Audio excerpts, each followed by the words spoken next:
आहे मां भाऊ खे पहले सम्झायां पियो त भाऊ ॻाल्हि पियो करे त केरु केरु हिन जेको आहे सो धरणे में शिरकत कंदो छा PTLF जी जेका मर्कज़ी अॻुवान आहिनि उन्हनि जेको आहे सो ऐलान कयो आहे छा कयो आहे सो भाऊ खे इहा ॻाल्हि पे सम्झाईमूं त हीउ जेको ऐलान आहे उहो साईं शफ़ी मोहम्मद सेठे ऐं ॿिए जेके साझा दोस्त आहिनि छो जो हिनमहिल जो जेका असांजी PTLF जी जेका बाडियूं उहे डिज़ॉल्व थी चुकियूं आहिनि इन लाइ अवां बि मेंबर आहियो मां बि मेंबर आहियां सभु मेंबर आहिनि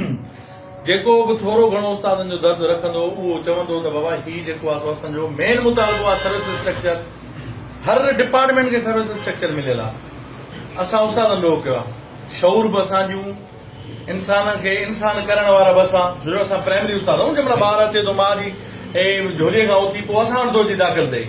5 साल 7 साल हुन जा जेके ॿोल हूंदा आहिनि उहे ई बाता हूंदा आहिनि उन्हनि खे असां सेखारींदा आहियूं बाबा ही जेको आहे शयूं पढ़ो ही उन्हनि खे असां मथे था महिमान असां मुआशिरे जा असां ज़ुल्म इहो आहे जो असांखे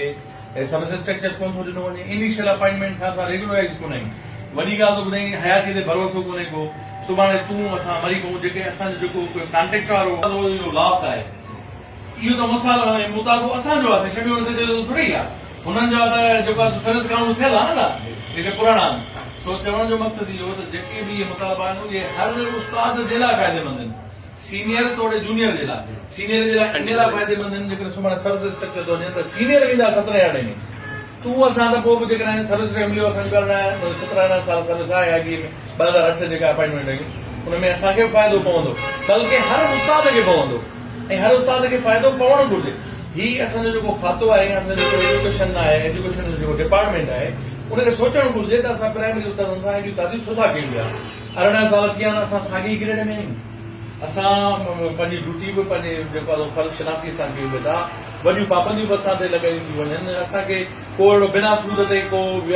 बिना व्याज ते को कर्ज़ कोन थो मिली वञे उहो बि असां कढणु पिया था अध खां मथे कर्ज़ पिया था भरियूं को जेको आहे सिहत कार्ड कोन्हे को उनजे बावजूदि स्कूल में का सहूलियतूं कोन्हनि खे न पाणी पीअण जी सहूलियत आहे न वॉशरूम जी सहूलियत आहे न को फर्नीचर आहे मुंहिंजे स्कूल में 400 450 ॿार आहिनि वेहण जे लाइ डेस्कूं कोन्हनि खे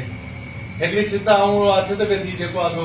कहिड़े ॿारनि खे ॿाहिरि पिया था वेहनि कंहिं महिल अंदरि पिया था वेहनि पर उनजे बावजूदि बि असां तइलीम खे रहंदा पिया था कयूं असां तालाबंदीअ जो हड़ताल कोन था चवंदा यार हीअ आवाम असांजी आहे असां वकला वांगुरु वञी रोडनि ते बि एम्बुलेंसूं ऐं ॿिया मरीज़नि खे जेको आहे तंग कोन था कयूं पिया असां चवंदा भाई असांजा मुतालबा असांजे हल कयो असां पढ़ियल लिखियल कम्युनिटी आहियूं असां पढ़ियल लिखियल कम्युनिटी की तव्हां खां